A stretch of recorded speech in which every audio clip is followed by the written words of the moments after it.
गंजवा सौदा नगर में बीती रात बड़े रोड दादाजी प्लाजा के सामने मुख्य सड़क पर दो गुटों के बीच भीषण जंग छिड़ी। एक दूसरे में मारा पीटी हुई, कुछ लोगों को चोट चपेट आई। साथ ही शहर के समीप ग्राम ढायला में अज्ञात लोगों ने कांग्रेस नेता प्रदीप अहिरवार पर लाठी तलवारों से हमला कर दिया। हमलावरों ने सोचा बीती रात हुए झगड़े में विपक्षी लोगों की गाड़ी है, गाड़ी पर हमला कर दिया। हमलावरों की संख्या 50 से अधिक बताई जा रही है।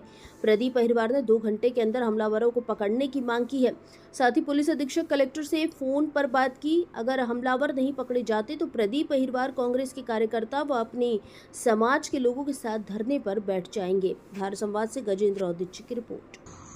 कल कुरवाई से शादी करके मैं भोपाल के लिए लौट रहा था। बासौदा के पास डायला गांव में 11:30 बजे के आसपास 60 से 70 हथियारबंद लोगों ने, जिनके पास लठ थे, तलवार थी और बंदूकें थी, उन्होंने मेरे ऊपर मेरा गाड़ी रोककर अचानक हमला कर दिया और पीछे का कांच और आगे का कांच पूरी तरीके से तोड़ दिया। और मुझे नहीं पता कि वो मेरे से क्या चाहते थे। मुझे लगता है कि अगर मैं गाड़ी रोक देता तो मेरी हत्या हो जाती। मैंने तत्काल एसपी साहब और कलेक्टर साहब को फोन किया।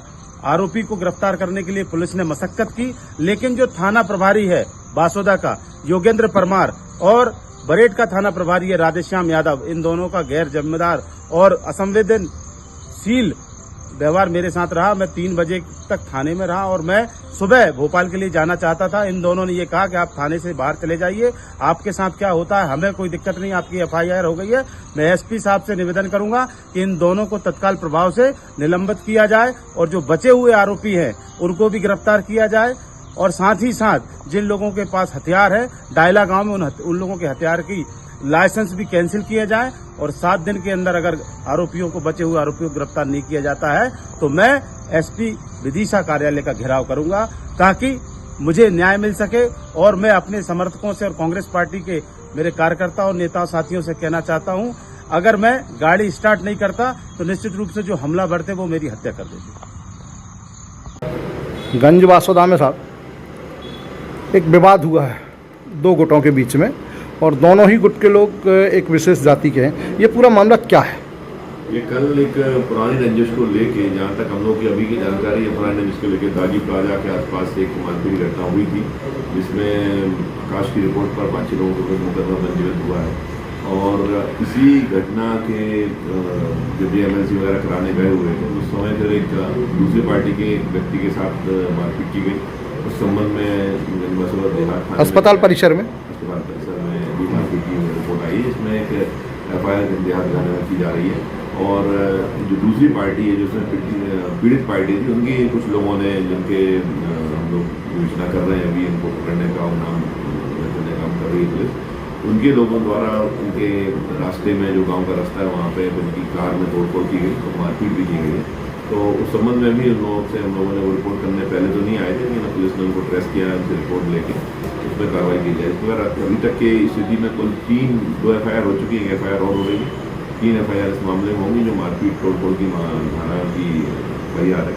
और इसमें चूंकि जिस प्रकार से इन लोगों ने किया है झगड़ा, हम लोगों पक्षों का झगड़ा है, कोई बहुत गंभीर चोट किसी को नहीं है, लेकिन जिस प्रकार से इन्होंने एक ग्रुप बना के झगड़ा करने का प्रयास किया है, ये बहुत ही आपत्तिजनक है और गैरकानूनी तो है ही। तो उसमें पुलिस विधिवत सख्त कार्रवाई करेगी, सक्षम धाराओं के अंतर्गत इन सबकी गिरफ्तारी की जाएगी और उनके खिलाफ तुरंत कार्रवाइयाँ की जाएंगी।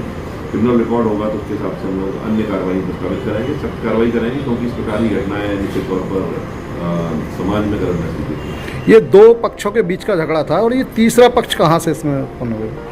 इसमें जैसा कि बता रहे हैं कि मैंने बताया कार की तोड़फोड़ उस समय हुई थी, उसमें मारपीट भी हुई थी, तो ये पक्ष निकल गए थे। उसी दौरान स्कॉर्पियो की तल से एक अन्य व्यक्ति आ रहे थे और उनका कोई लेना नहीं था, लेकिन इन लोगों ने चूँकि वहाँ पे ही स्पॉट पे ही, वहाँ पे जहाँ इनका स्पॉट है पहले वाले झगड़े का, वहाँ पर उनके थोड़े आगे उनके भी गाड़ी के कांच के टुकड़े वगैरह पड़े हुए थे। उसी रोड पर उनका घटना हुई है, तो उनके भी स्कॉर्पियो के पीछे कांच फोड़ा है, आगे भी इनने कांच फोड़ने का अटेम्प्ट किया है, बगल में भी एक डेंट लगा हुआ है गाड़ी में। तो इस प्रकार से उनके साथ भी किया और उनको हालांकि चोट वगैरह नहीं थी, लेकिन उन्होंने जो रिपोर्ट करी तो उसमें अलग से लोगों ने एफआईआर करी है और उसमें भी हम लोग गिरफ्तार हैं। इसमें साहब कोई अवैध दारू का कनेक्शन है क्या?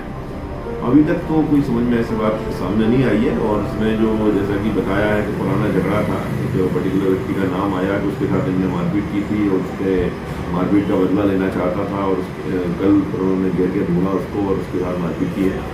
तो ये रंजिश अभी तक स्थिति स्पष्ट हुई है। और अगर और कोई हम सारे एंगल हम लोगों ने ऊपर रखे हुए इसमें किसी भी एंगल में अगर साक्ष्य आधार कर देंगे।